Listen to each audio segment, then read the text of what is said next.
அனைவருக்கும் வணக்கம். ஒரு நண்பர் இந்த கேள்வியை கேட்டிருக்காரு.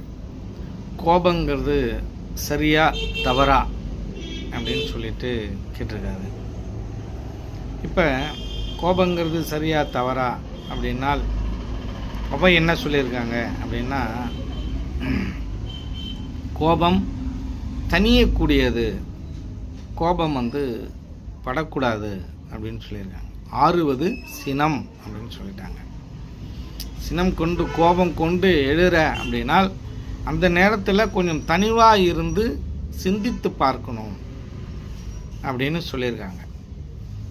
அப்போ கோபம் எப்பப்பெல்லாம் வரும் அப்படின்னா, இயலாமை, என்னால் ஒரு விஷயம் பண்ண முடியல அப்படின்னக்குள்ளே அந்த கோபம் நமக்குள்ளாரையே ஒரு கோபம் வந்துடும்.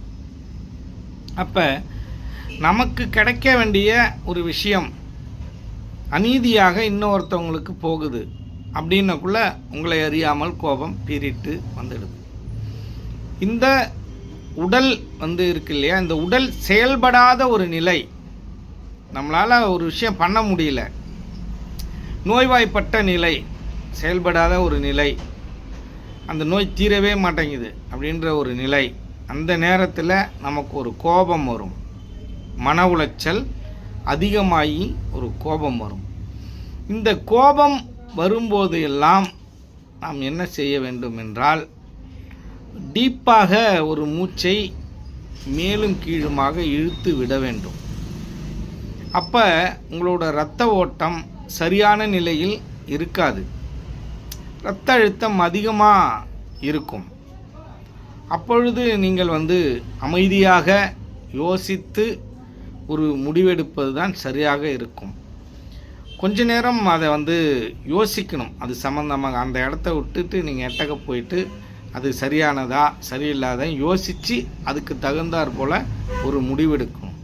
கோபத்தில் நாம் எடுக்கும் முடிவுகள் அதிகபட்சமாக சரியானதாக இருந்ததில்லை, குறைந்தபட்சமாக சில விஷயங்கள் சரியானதாக இருக்கும்.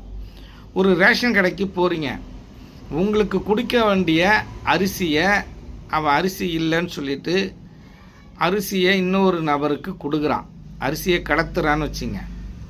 அப்போ உங்களுக்கு கோபம் வருமா வராதா அப்படின்னா வரும். அப்போ நம்ம எமோஷன் ஆகணும். எமோஷனல்ங்கிறது வேறு, கோபங்கிறது வேறு. அப்போ அந்த நேரத்தில் அங்கே கோபப்பட்டு அவன்கிட்ட பேசினாதான், நீங்கள் சும்மா இருங்க, கொஞ்சம் நான் தரேன், உங்களுக்கு தரேன், நீங்கள் கொஞ்ச நேரம் இருங்க அப்படின்பான். அப்போ எந்தெந்த இடத்துல